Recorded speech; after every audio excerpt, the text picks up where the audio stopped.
This is the School Leadership Show, the only podcast dedicated to helping practicing and aspiring school leaders improve their craft.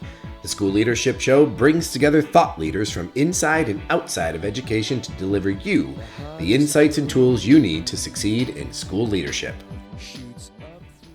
Hello, everyone, and welcome back to the School Leadership Show. We're back on track with educational content after our little departure into the world of movies last time. I hope you enjoyed that. In this episode, I sit down with Mike Petrilli. He's the president of the Thomas B. Fordham Institute and a wildly prolific writer about education and education policy. We talk about how policy can and ought to translate into practice at the local level. I wanted to share a little more about Mike's background from the Thomas B. Fordham Institute's website because it's so impressive. He's also a research fellow at Stanford University's Hoover Institution, executive editor of Education Next, and a distinguished senior fellow for Education Commission of the States. He's an award-winning writer, and he's the author of The Diverse Schools Dilemma and editor of Education for Upward Mobility. Please enjoy this interview with Mike Petrilli.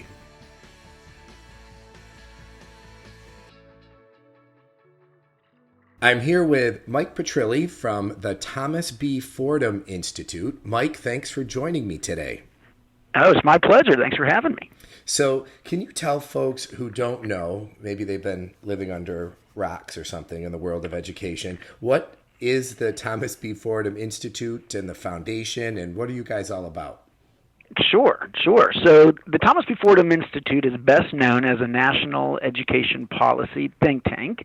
That means that we put out studies on the big policy issues of the day, as well as comment on various things happening. We've been around for about 20 years, and over that time we've been focused mostly on the two big reform strategies of raising standards and holding schools accountable, and then second, implementing high-quality school choice throughout the country.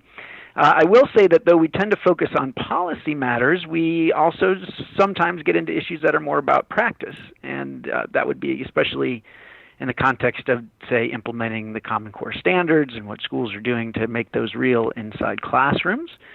We also do on-the-ground work in Ohio, which is our home state. That's where Thomas B. Fordham was from. And so there we are an education reform advocacy organization, and we also are a charter school authorizer. So we end up getting to interact with real kids in real schools in Ohio in that way. So we kind of run the gamut. Oh, wow. So very cool. So a blend of policy and some practice in there too. That's right. So what do you're very prolific. So anybody who cruises around the Thomas B. Fordham Institute website, you guys have a ton of content up there, in those areas that you mentioned. What are some of the trends that you're seeing these days around school choice and standards-based reform? Well, first of all, I would say that we are in a bit of a lull period, a slow period when it comes to policymaking. And frankly, I think for educators out there, this is good news. We have had a frenetic pace of policymaking for 20 years, ever since the late 90s, into No Child Left Behind, and then Race to the Top and Common Core and teacher evaluations. It has been one big reform movement after another, often coming from the top down from Washington, or at least from the state capitals. That really right now feels like a lot of that has hit the pause button. Part of that is because of the Every Student Succeeds Act, the federal law that replaced No Child Left Behind. It really did send many of the key decisions out of Washington and to the states. And it was focused on really doing less from Washington rather than doing more. And even at the state level, it feels like right now there's just not as much of an appetite for governors to launch big new reform initiatives. If anything, we're seeing the reform crowd playing defense. And, the main focus right now is on increasing teacher salaries and spending, as the economy is strong, rather than big new reform ideas. I actually think all of this, even though I consider myself a, quote, reformer and have supported a lot of these policy changes, I think it's a good thing that we have this pause because frankly, we need to finish what we started. There is a lot that we tackled in recent years that still needs careful work at the local level and in the classrooms, especially implementation of the Common Core standards, adopting well-aligned and high-quality curriculum, And on the school choice side as well, those of us that care about quality and the charter school movement and around schools of choice, there's still a lot of work to be done on that front. So less activity coming from the top down. This is a moment for us to do more from the bottom up. And I think you're absolutely right. I think people are kind of enjoying that little pause. I mean, for us in New York, we have newly revised standards that we're going after, starting to implement here as things get going. I think our assessments end up getting aligned in 2020 to the new standards. So as you think about that, so you guys did a ton of work around looking at the extent to which their standards were aligned with the Common Core standards. Can you talk just a little bit about that work, and then maybe we can go into some specifics around implementation? Sure, happy to. So we have been reviewing academic standards for our entire existence, for 20 years. In the beginning of our organizational history, that was the main thing we were known for, was to get people that we trusted, academic experts in English language arts or mathematics or the other subject areas, to painstakingly go through these standards documents and to weigh in on whether they were pointing in the right direction. And of course, back in the day, we were talking about 50 different sets of standards, most of which were just terrible. And it wasn't, regardless of where you might stand on various educational debates, if you read through these standards documents, you would agree that most of them were terrible. They were just terribly written, obviously written by committee, which often meant that everything was in there that couldn't possibly be covered over the course of the school year. Important decisions, rather than being made, were papered over, and so that the result was ambiguous or pointing in two different directions at the same time. So the kind of thing that would just drive teachers crazy. Now, fast forward. When the Common Core standards came out, at least the final draft, we thought they did a pretty good job. We didn't think they were perfect, but they were much better than what most states had before. Well-written, clear, rigorous, and pretty good faith effort to try to reflect the best research that we had, at least in the areas where we have it. So we thought our job might have been done in terms of reviewing state standards. Well, of course, then we had the Common Core wars of 2013, 14, 15. And now we've got a bunch of states, including New York, that have come out with revised standards. So we went at it again, and this summer we came out with a review of the state standards that we think were significantly changed. In many states we think it was really just tweaks or even just rebranding, but there were some states that made pretty significant changes. For New York, we thought that was the case with the English language arts standards, which we thought came out pretty well. We gave them a good rating, not as quite as good as a strong for the Common Core, but still not terrible. We did not even review the New York math standards because we thought they didn't change enough to warrant a new review. So as states and folks in various states and at different levels of government and in education go to start to implement changes in standards. Now, I like to believe that some of the heavy lifting was done the first time around, but having done some statewide work and kind of seen an uneven implementation that first go around, I don't know how well we did, I guess is a good way to say it. So what do you think makes for a good standards implementation or translating standards into curriculum? Yeah, this is hard. It is hard, and it hasn't happened as much as we would have liked. And keep in mind, we're 8 years after the first adoption of the Common Core standards.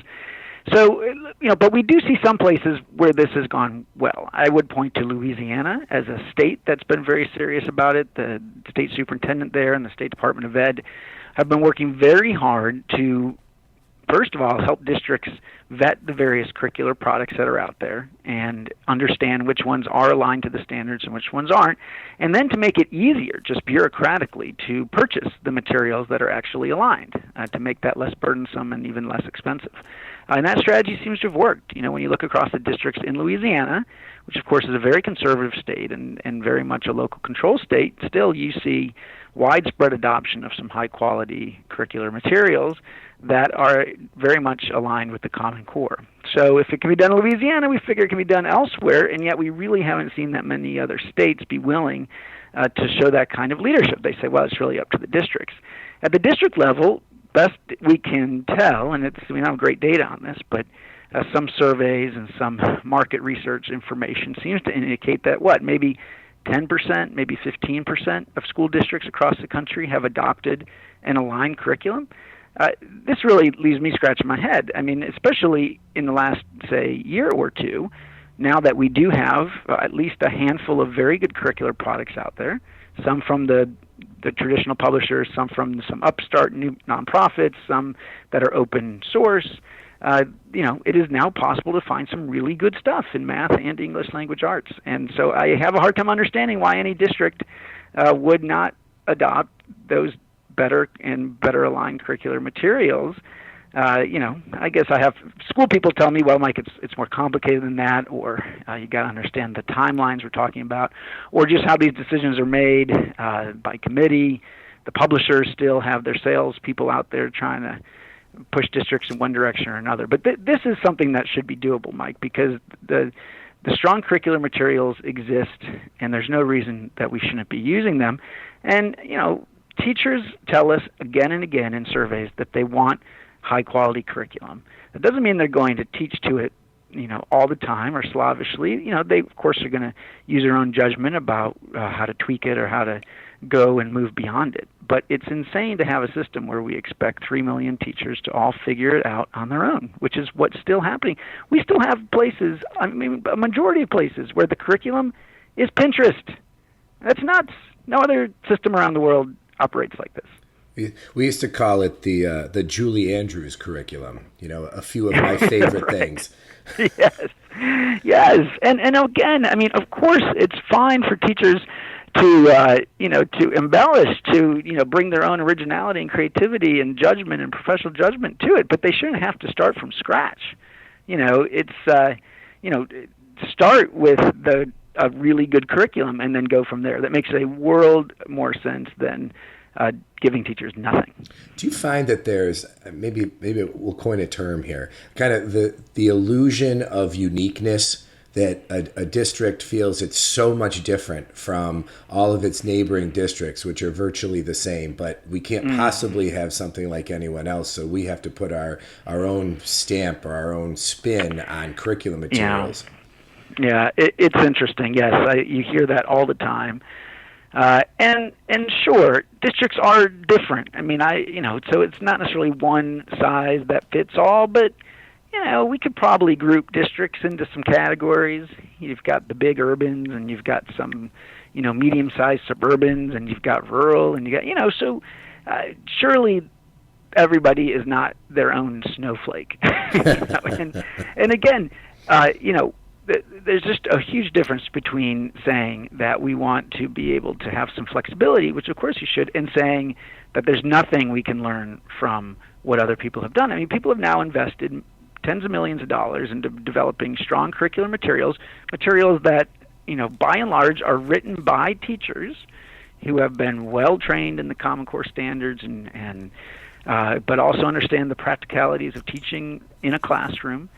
It just doesn't make sense to not tap into that kind of resource and expertise.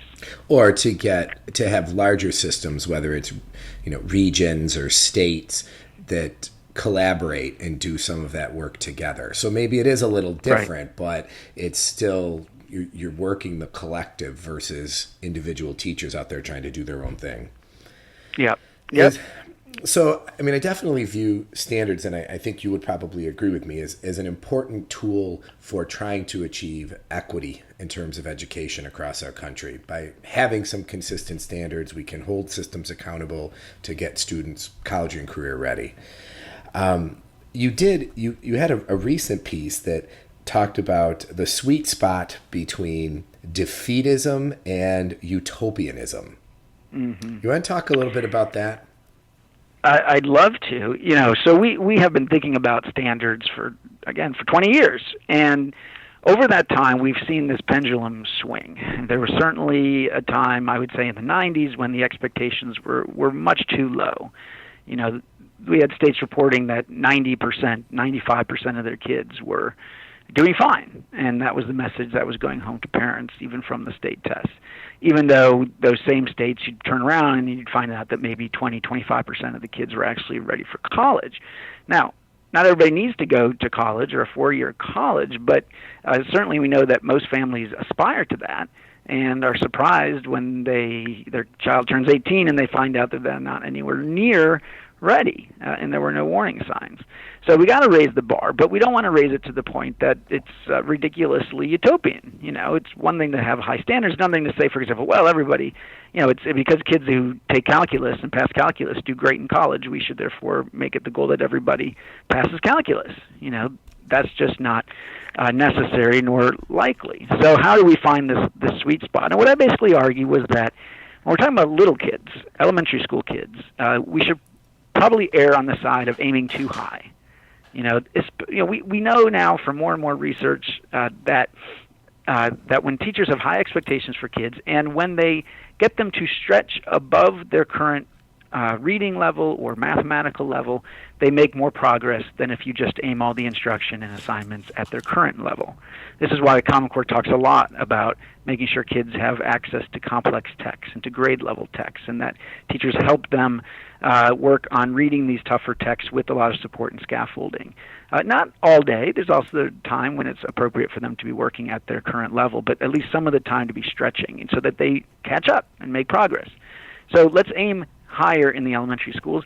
I think at some point in high school we have to start being realistic, though, and say, okay, what are we trying to achieve here? If we've got kids coming into high school 2 or 3 grade levels behind, if we tell those high schools you've got to get everybody to college and career readiness, well, that's impossible. So we're going to force them to either cheat or just give up.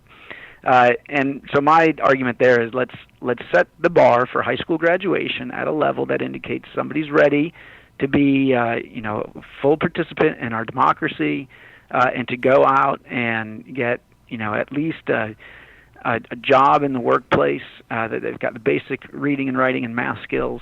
But it's not as high a level as saying that you're actually ready for college or post-secondary training, which is, frankly, a much higher bar, and the bar that right now only about 40% of our kids meet. Well, and I have a high school junior this year, so we are right smack dab in the middle of that process and thinking about college and looking at the disparity between sometimes her grades and the standardized tests that she's taking. And you make that argument, too, that parents need to have transparency, I think you call it transparency, around the trajectory of their students. Yeah. I mean, this is the thing that I wake up every day angry about, and partly I cannot figure out how we solve this problem. We ask parents, do you think your child is on grade level? Do you think they're on track? And 90% of parents will say yes. 90%. And again, when we look at the end of high school, how many kids are actually ready for college or post-secondary training? In most states, it's about 40%. Another 40% go to college, but they end up stuck in remedial education because they're nowhere near ready.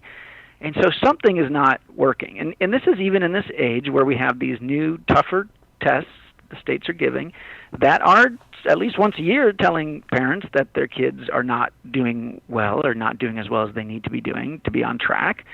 So then you say, why isn't the message getting through?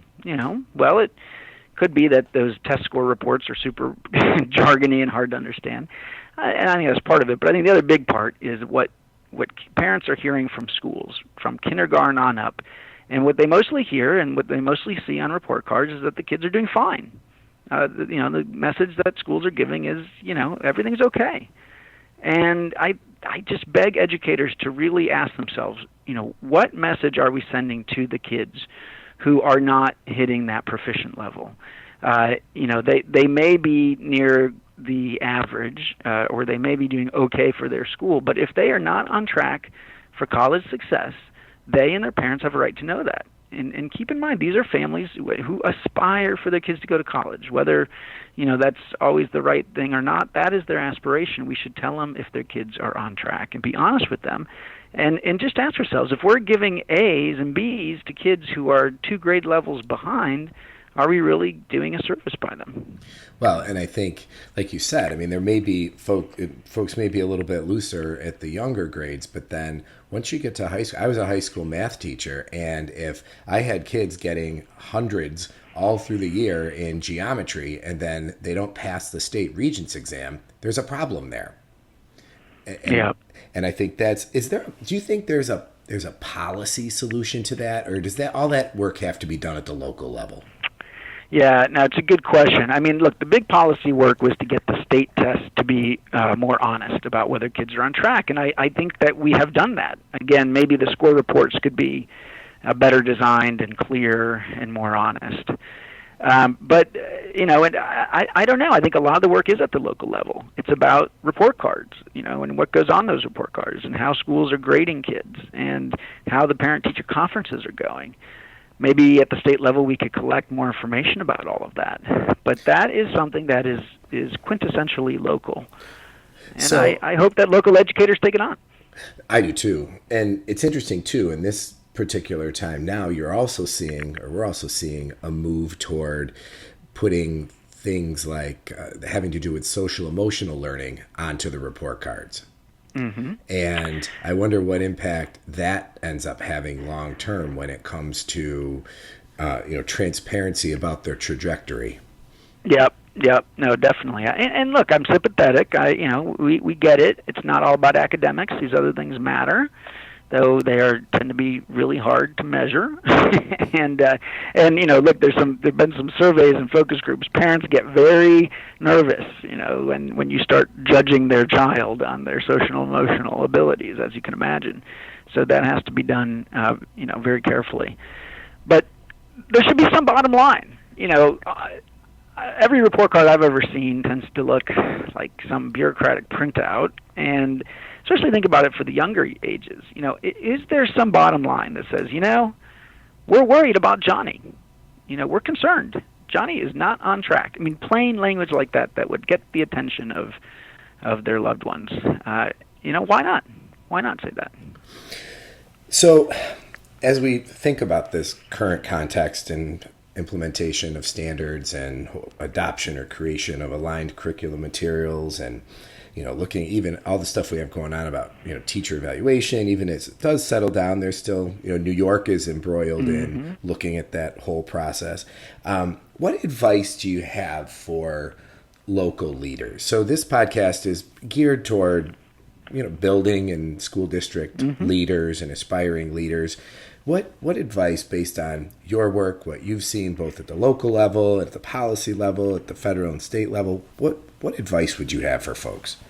Yeah. Well, first of all, I would say, in terms of how to make this policy pause last longer, is to do good work and to do the hard work. I mean, the reason the pause is going to end is if advocates, especially advocates for poor and minority kids and the civil rights groups, are able to successfully argue that local districts aren't doing enough. They're sleepwalking and kids aren't doing well. So don't give them ammunition for that argument. Go out there and get the work done. From my perspective, look, I don't want to pretend that I know what it's like to run a school or a school system. I don't. I know, we have a system that's 150 years old and has all kinds is creaky and is hard to move in many ways. But it does seem like there are some things that should be doable. Adopting great curriculum should be doable. Asking yourself all the time, do my teachers have the best tools possible that they need in order to drive achievement? Are we making, what are we asking students to do every day? Are those assignments they're working on challenging enough and rich enough? This stuff doesn't, a good curriculum doesn't generally cost any more than a bad curriculum. So how do we make sure that we're using the good stuff? And I know you can't just adopt it and then expect, boom, it all goes perfectly. There's a lot of work in adopting and implementing a curriculum and getting teachers bought in. But that's the work. Are we doing that work?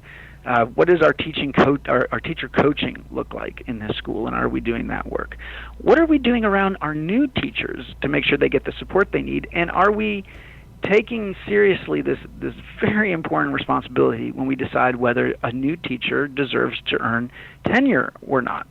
New York City's made this big change under Joel Klein where they stopped rubber stamping tenure approvals. Then they started saying no to a lot of teachers and said, come back next year and try again. Something like 50% of teachers now, or back then, were getting approved for tenure instead of 100%. Why doesn't every district do that? Just to make sure that it is a real honor to get into this profession, and people should have to prove that they have earned it. And if not, say come back again next year. The unions don't fight that. They are okay with that. So these are the sorts of things that, again, maybe they're more complicated than I can tell from far away, but they seem doable and they can make a huge amount of difference. How do we get more people to go into teaching? Because we're starting to feel, at least in New York, and I hear it around from other states too, we're starting to feel the crunch of people not going into the profession. It's trickling up into trying to find principals and district office leaders. Mm-hmm. What do you think we can do from a policy perspective on that? Yeah, look, it's tough. I think every time we have a tight labor market like we do right now, we see this. And of course, we're not the only field. We're all going after the same smaller pool of students and competing with other industries. Obviously, we got to make teaching as attractive as possible. That means both the working conditions and the salaries.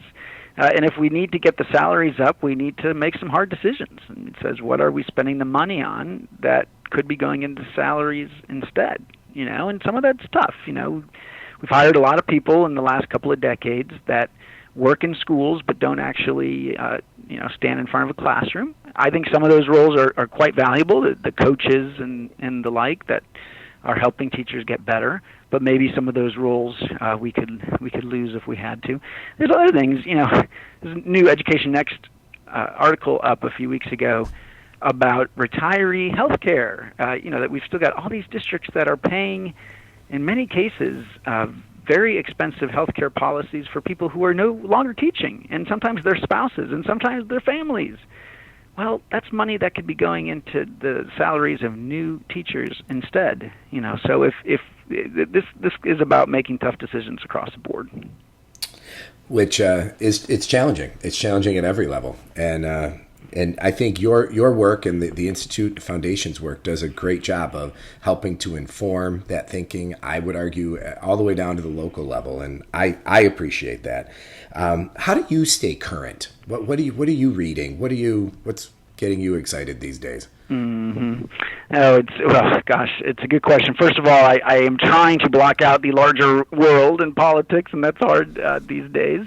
Of course, gets us all distracted. But I'm reading probably what a lot of folks in the field are reading. I read a big dose of many of the writers at Education Week. I think the 74 does a very good job now on education policy work.